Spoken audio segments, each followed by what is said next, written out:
So you'll notice I got a couple of walls up here and there. That's just to make sure, if there's splatter or whatever, it doesn't go very far. Once something goes through an inch board, and I've got stuff behind some of those too, it just, it doesn't go far at all, and it loses its, what would you say?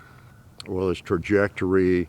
If you've ever, I saw a video. I bought a VHS tape back in about late 80s, from you may have seen it, the Unity Corporation, something like that.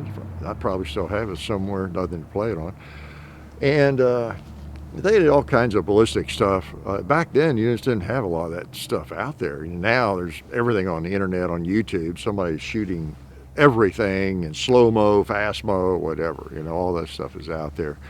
And but this was interesting for the times, especially. I recall they had a full auto Thompson shooting a car door and in slow-mo and everything. Of course, the resolution's not that great. It was a VHS. But it was neat. See that done. Stuff we all kind of enjoy doing, right? And back then, again, that was really unusual. See somebody unload a drum magazine from a Thompson 45 ACP, full auto, into the side door of a car.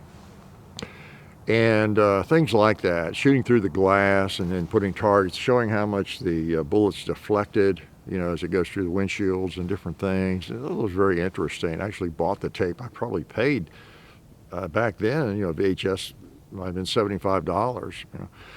But and one thing they did, I'm getting to, is they set up some boards right here, and they had twigs, a bunch of twigs, little bitty branches, stacked up. If you've seen this, you know what I'm talking about. Anyway, about that high, just twigs, nothing that big, nothing even as big as my finger, and I mean longer, but nothing as fat as my finger, even as I recall. And they shot, and they put a paper target behind it over here, about that far away, I think, a couple of feet behind it or something. And they got over here, and they shot at it with like .223. I don't recall they even used handguns in that experiment. They shot it with 5.56, shot it with .308, and then wrapped it up with 50 cal BMG. And it was just a little wall of twigs. It wasn't like the stack deep at all. It was something I could just punch my hand right through.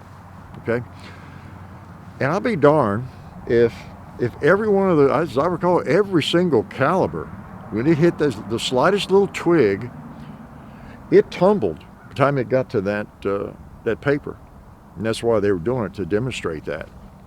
You thought at first, when I think they started with 5.56, yeah, that'll throw it off course. Yeah, sure enough, it did. They shot it 3 or 4 times, I guess, and it, you could tell on the paper the bullet tumbled. How do we tell?